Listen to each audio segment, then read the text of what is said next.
Good morning, Emily. You're doing awesome. You're on day 6. Last night you did not sleep well. Today you're feeling a little bit tired, but it's very exciting. Everything going on around the house today. What are they doing outside right now? Working on a porch. We don't have a porch anymore, do we? They took out that old wooden porch and they're gonna pour concrete. Lots going on, super exciting, but you last night dreamt about 2 things. One, you dreamt that, you like your bunny ears? You dreamt that a tiger was after you, and then you also dreamt, and this was much scarier, you dreamt that you were back in the sugar. You dreamt that I don't even remember the details of it, but you dreamt that you're back in the sugar. That's really exciting. That means that, okay, girls, y'all get down. Y'all want to say anything? Hi. Hmm? Hi. Hi. Hi. That means that your brain is getting the message that, uh-oh, alert. Something is different, something is new. Out with the old, in with the new.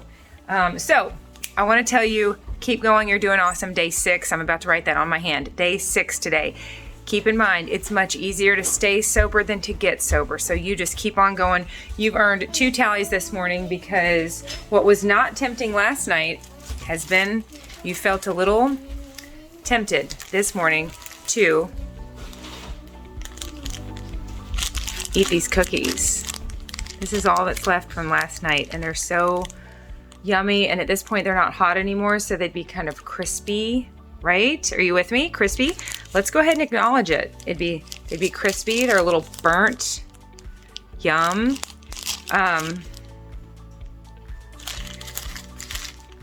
But I know what I was gonna say. They're a little crispy, they're a little burnt. But your body knows that this would get you high quickly. You'd be feeling quote unquote better in no time. You're feeling a little run down, you're feeling a little low, you wanna get a little high. No, brain, no. I will properly fuel this body and I will get through this time period where my body is just demanding. And you know what? I don't blame it. Dear body, I've done it to myself. I'm not going to apologize to this body because it's inanimate. This body is not alive. I'm alive inside this body. But I'm not surprised at all that my body is asking me for sugar and flour to feel better. I have trained it to do that. I have conditioned my body to turn to sugar and flour to feel better. But no more. And I will get through this time period where it continues to think, and it may always think, you know what would make me feel better? A little sugar and flour. It may always, but I am optimistic that there's at least a time period where I can weather the storm, keep walking forward. I'm not gonna go around this, I've gotta go through it. And I'll do it one day at a time.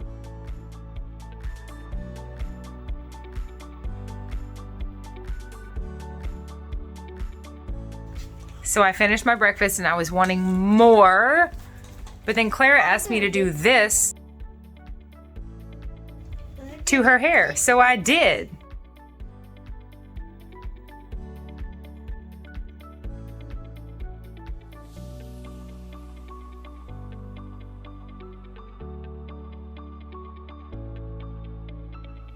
And I noticed while I was braiding her hair that I was not even thinking about eating.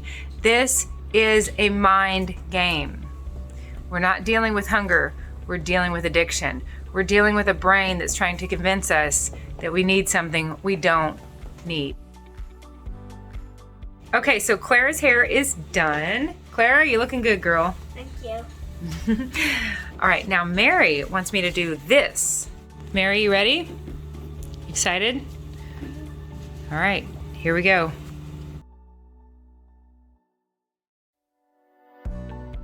Craving successfully averted. I'm gonna finish drinking this half gallon, that'll be half my water for today, and record the Woe Is She reading number 21.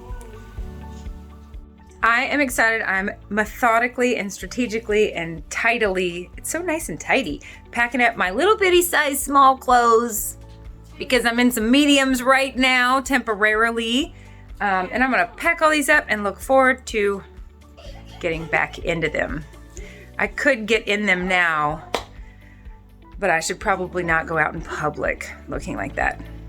Claire, you're hurting my phone. See? How cute. Girls, look at these two little girls with their matching shirts and their cute hair, using clean laundry as a couch, getting ready to watch what? The Grinch. The Grinch. Guess what I have? What? One sock. One look. You're almost in the Christmas spirit. I'd say halfway there.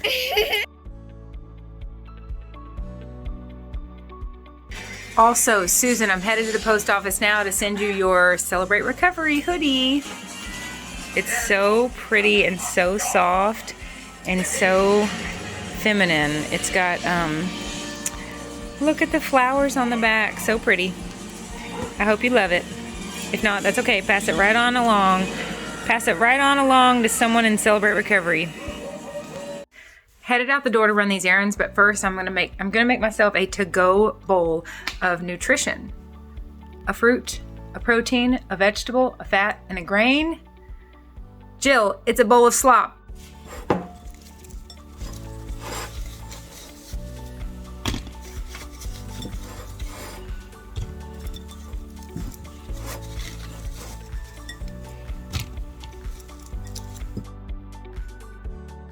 Tomato, grapes, cheese, almonds, and 1 piece of Ezekiel toast.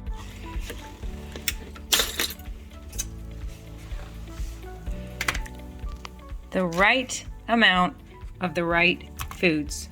And the peace I feel eating this way is invaluable. It's that 2 to 4 p.m. time frame where I'm cross-eyed and I'm having pervasive food thoughts, especially since I just got all these workers out here, double cheeseburgers from a little burger joint in town that makes the best cheeseburgers. But instead, I will rest and rehydrate. All right, Emily, let's talk. Listen up. Emily, watch this video. If you watch this video back someday, this is your past self.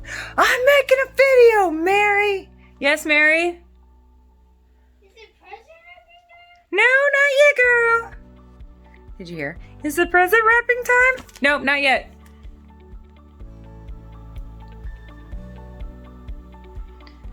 Mary? I'm making a video. You want to be in it? Okay, you and Claire, you can be on screens for a couple more minutes. Emily, I'm not even starting this over because I want you to see what all you have going on right now. It's a lot, but it's awesome. It's a lot of good stuff. Listen to me. You're on day 6. Last night you dreamt and dreamt and dreamt about sugar. That was a nightmare, but it's also exciting because your brain is starting to get the message. There's a new sheriff in town. Earlier today, just a little while ago. Mary? You came home from running 4 errands.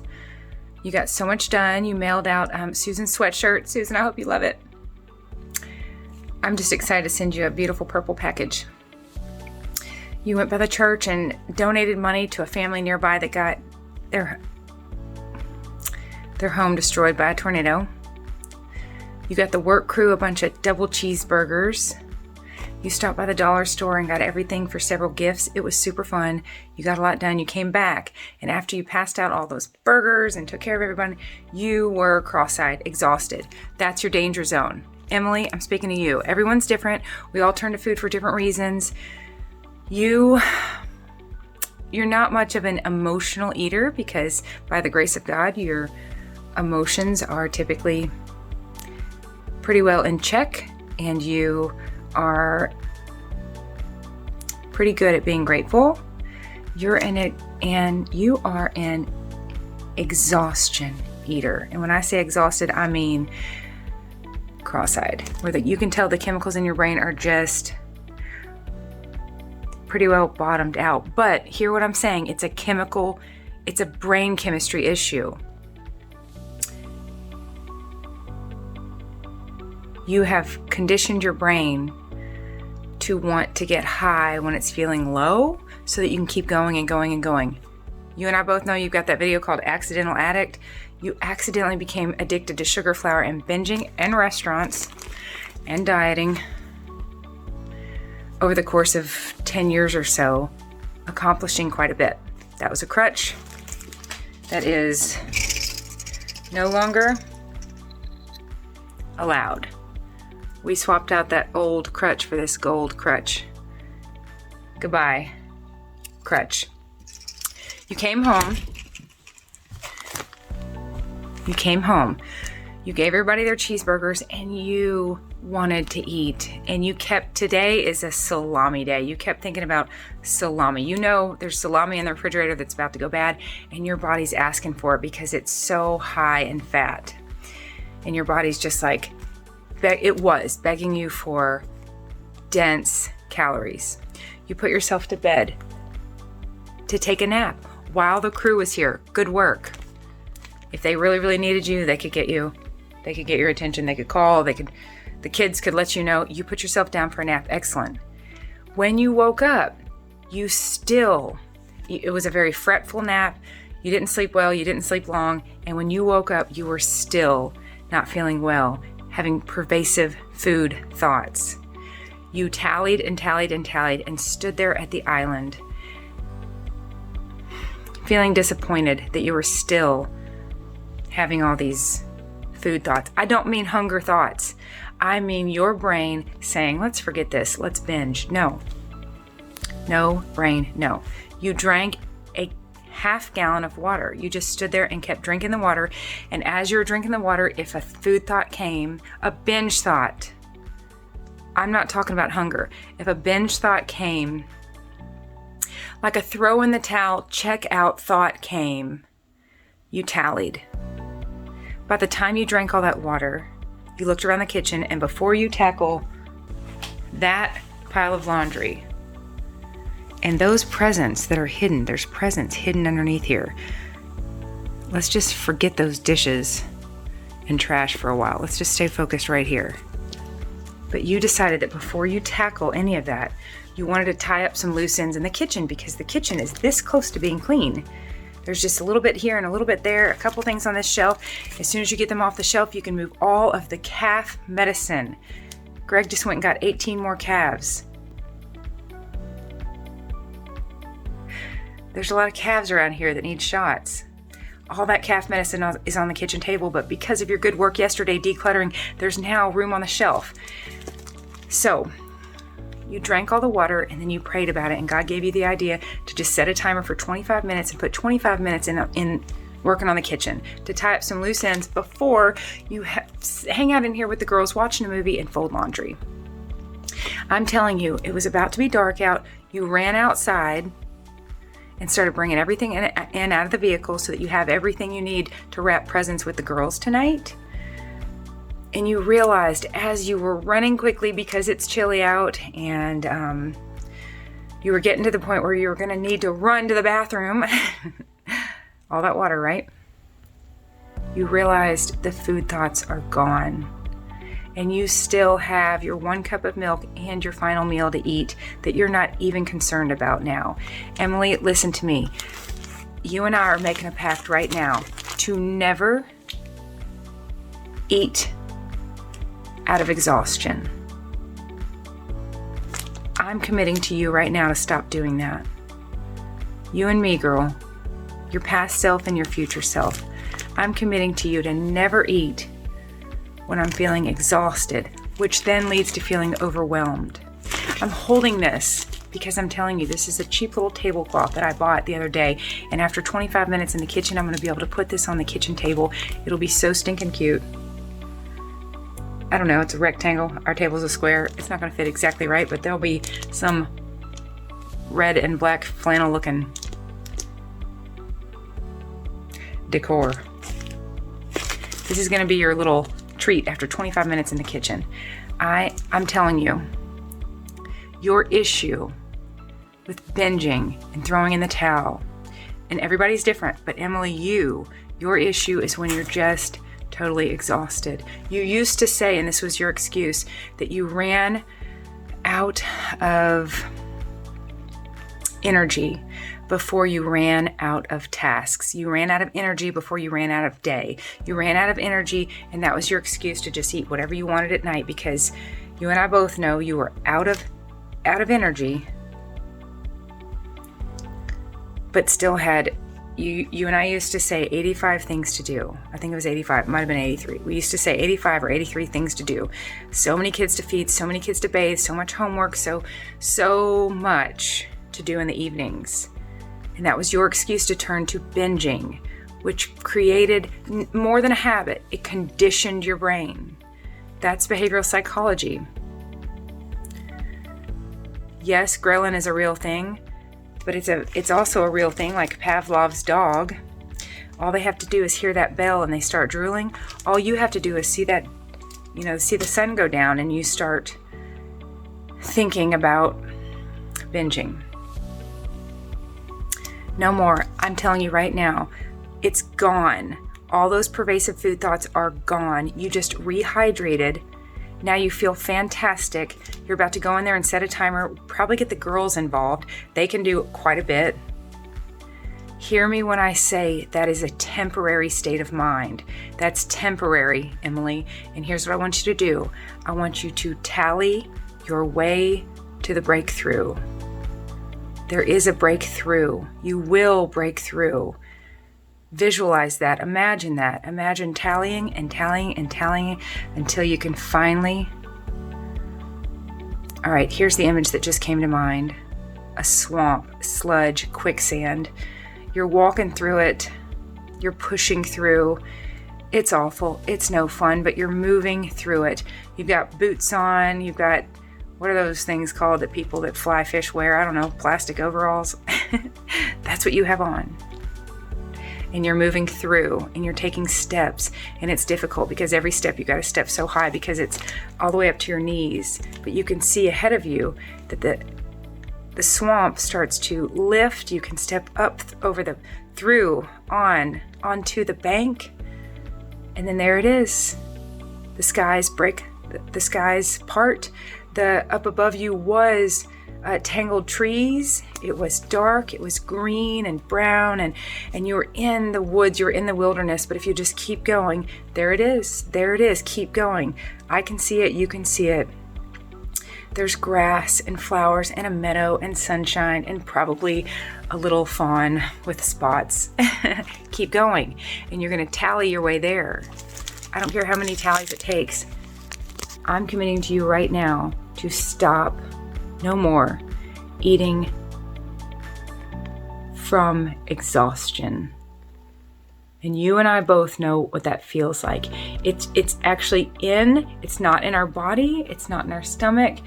Our stomach is not growling. It's totally in our mind. It's totally in our brain. It's actually somewhere. It feels, if I could describe where it feels like it's right in here, and it feels like it's behind my eyes, making my eyes. It feels like someone else could see it because my eyes would only be halfway open, like this. This is what it would look like.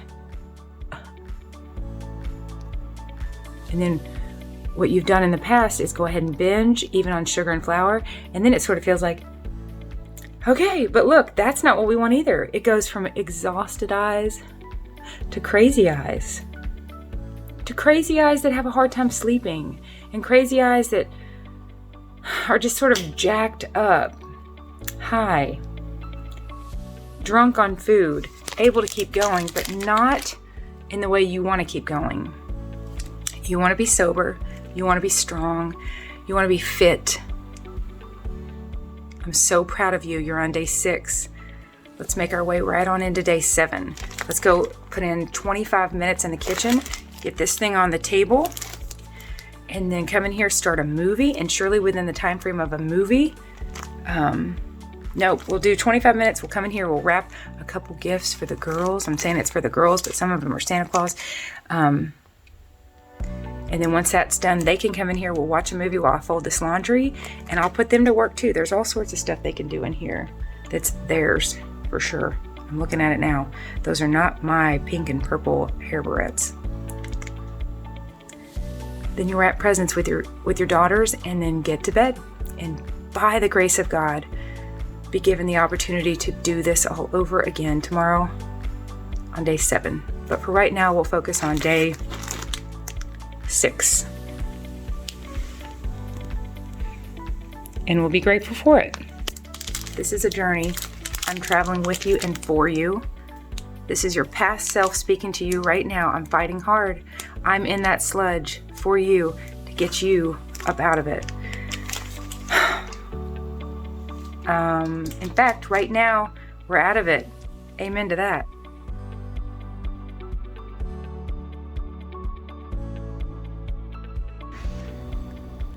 It's day 7.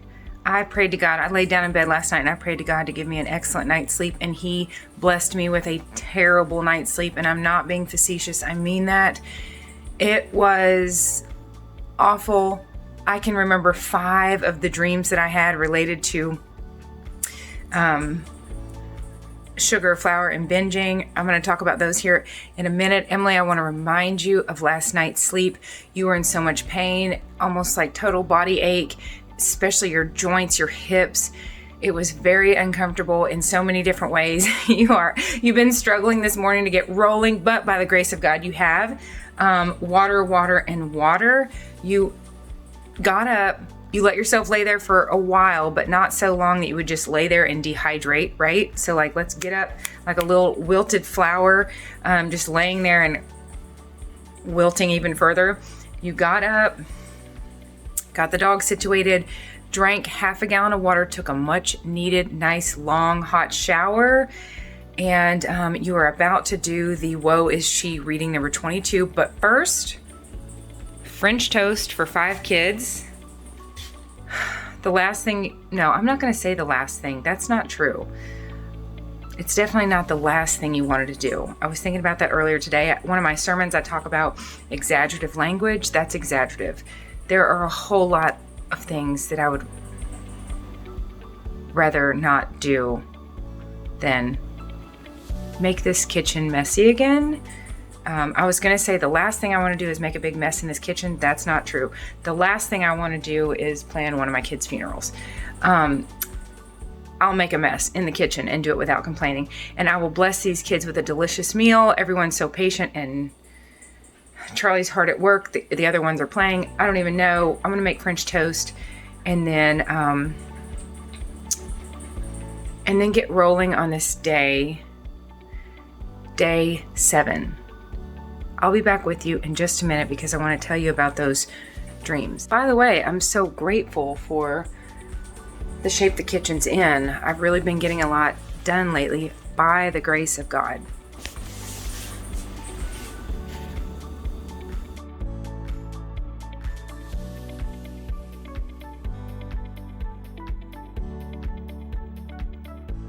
Okay, Emily, I'm talking to you and anyone else listening. Today is day 7, and like I said, last night I got this terribly, just awful night's sleep. It was constant dreams, and I can remember at least 5 of them that were sugar, flour, and binging related. I want to tell you about those now, and then tell you why I'm excited about them. I dreamt that I was hanging out with the kids and they were eating popcorn, like movie theater popcorn, and one of them was like silly and playful and shoved stuff in my mouth, and I remember it was in my mouth and I spit it out. I also remember somebody had raisinets or like yogurt covered raisins, and I took a few and put them in my mouth and spit them back out, knowing that they were covered in sugar. I dreamt that I was at a gas station and I was having such a hard time. I had to call the guy over and help me. I was at the fountain drink machine trying to get diet in my just the craziness of the dream. I was trying to get Diet Coke that did not have caffeine in it, but that was not a diet soda. It was all very, very confusing in my dream, and I never could figure it out. But I was struggling with trying to get some type of soda from the fountain machine, and I could not get the right one. I dreamt that I was with a bunch of people, and several of them were chosen for something. I was not chosen. My feelings were hurt, and I left. And this was like real time. I had my kids. It was like a Tuesday afternoon. It felt very real. It wasn't like wild and crazy, but in my dream, my feelings were hurt. I left there and I walked through the parking lot. It was like real time. Like I knew I was on day 6. And I started walking through the parking lot and thought, that's it. I'm going to go to a restaurant. I'm just going to go sit by myself and eat. And then in my dream, I decided that I would not do that. And I called the kids to see who still needed to eat. And I got all that figured out. And in my dream, I was headed home. And then I remember one other dream is I had made 2 salads, 2 14-ounce salads with cheese and everything on them. Everything was weighed and measured, all had these salads. And I went to put them down and they both fell into my purse, and my purse was full of lettuce and cheese, and there was no way that I was going to be able to get it all. And it was a whole night of dreaming about all this. And here's why I'm excited. I spoke with a friend about this years ago when we were talking about how when you get off of something, like my mom, she quit smoking cigarettes years and years ago, and she said she would have dreams that she smoked. This to me seems like throughout the day, my brain is functioning differently. I am addicted to sugar, flour, binging. I'm addicted to. I sincerely believe whether it's an actual addiction or not, I know that eating at restaurants it's a gateway behavior for me that just sort of just cracks the whole door wide open. I don't want any part of it right now. I'm meeting my needs at home, which has been wonderful because guess what? The more I eat at home, the more I am at home, and my home is getting in better order. I can tell if you've been keeping up with this Staying Sober series, you hear me say that my brain's like, you know what we should do? We should go out to eat. We should go out to eat. We should go out to eat. Going out to eat has just been one way that I've just been able to sort of check out and just relax and cope. It's an unhealthy coping mechanism. That's what it's become. It's become an unhealthy coping mechanism. Yes, God allowed me to hit many, many restaurants here recently when He had me doing so much work outside the home. Again, I believe He gives us crutches and then asks us to hand them over at times. I don't need the crutch of restaurants right now, and it's an unhealthy coping mechanism. The cons heavily outweigh the pros for me, and it's an absolute gateway. It's a gateway behavior that leads to so many other undesired behaviors, and it's a slippery slope right back into the food, right back into the sugar, right back into feeling lost and confused. That's not how I feel right now. I feel really good, really, really, really good. And I want Emily, listen to me. You don't feel lost right now. You're not questioning right now what you should do, how you should do it. You are not in the wilderness. You're not in the dark. You're making your way through the withdrawal and into recovery. But you do not feel lost and confused. You don't feel overwhelmed or like, what do I do? Or what should I? You're not questioning like you've done so many times, what should I do and how should I do it? You're doing it. You are doing it. So a slippery slope back into the food, and then the weight gain, and then the just the abundance of calories, and the binge eating, and the eating whatever I want, whenever I want, and it's insatiable and it's never enough. And all of that leads into this big, huge question mark of confusion of what do I do now? How do I get myself out of this? What's the best way out? No, girl, you know what it is, and you're doing it. And you and God prayed and prayed and prayed. You prayed to God about this so much, and you all worked out your eating plan. You're doing it. You're on day 7. So what I'm excited about is that during the day, I'm operating so differently. So differently. I am tallying my way home when I run errands. And I'm eating at home. I'm eating from home. I'm hitting all the categories at the right amounts. It just feels so good. I'm hitting my stride is what I'm doing. And there's so much relief just in that alone, that I have a plan and I'm executing it. When I hear people say, I don't even know where to start. Do you have a plan? Nobody would know where to start if they didn't even know where to start. Where is the starting point? Like if you were going to run a marathon, but you didn't even know what the location was, where does the marathon begin? You've got to know these things. What is the plan? I am following a food plan right now that I've taken from what I was following 2 years ago, and I've modified it. I've done a couple things. I've added food to it, and I have added a fruit in the evening, and that is helping so much. Having something sweet to end the meal with, 6 ounces of fruit. It's really been a game changer for me. So during the day, I'm operating so differently. My brain is just like, I think, sort of in shock that we're not going to restaurants and we're not binging and we're not overeating and we're not eating sugar, that when I finally sleep, my subconscious is acclimating and adjusting to this new way. It gets this opportunity to sort of make sense of how new things are, these new behaviors, this new mode of operating. Again, it's acclimating, it's adjusting, and it's probably kind of like kicking and screaming one last time, like, can we? Like, we're not going to get her to while she's awake, maybe while she's asleep, even while she's dreaming. It was so fretful and so not fun, and I woke up pretty exhausted. I'm moving slow throughout the day today. I'm being gentle with myself, which means I'm being much more gentle with my kids, ironically. Not feeling well. I'm just sort of like staying calm, and we're just making our way through. I'm absolutely giving myself this 14-day window of considering myself in withdrawal. So I'm most definitely being gentle with myself. But I want to report, this is amazing. While I've been experiencing some exhaustion today because I didn't sleep well last night, I am experiencing absolutely no obsessive food thoughts. So I just had my breakfast, and then a couple hours later had my lunch.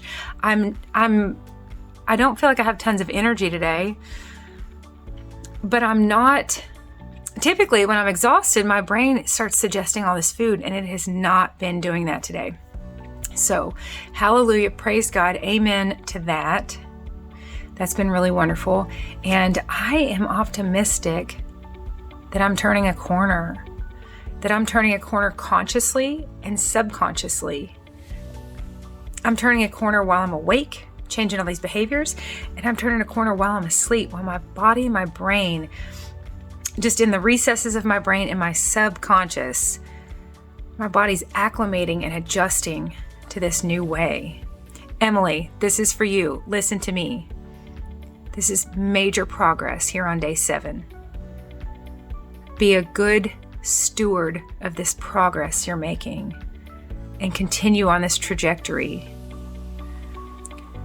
Don't discredit this. Don't minimize this. Don't waste this. Be aware of what's happening. You are changing your ways from the inside out. Even in your dreams, your body is adjusting. It's acclimating to these changes. You're 7 days in, and transformation is taking place. You go, girl. Go willing. Go obedient. Stay engaged. Be surrendered. Stay hydrated.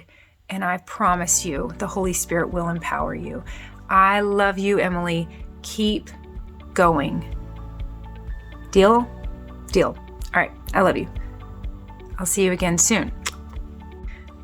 Folding all this laundry, editing this video, listening to myself talk to myself, and I'm reminded of a couple psychology words. As my body is adapting and acclimating, it's accommodating and assimilating all this new information. I remember years ago in Psychology 101 learning about our bodies and our brains accommodating and assimilating new information. And that's what my body is doing, accommodating and assimilating new information as I acclimate and adapt. Lots going on.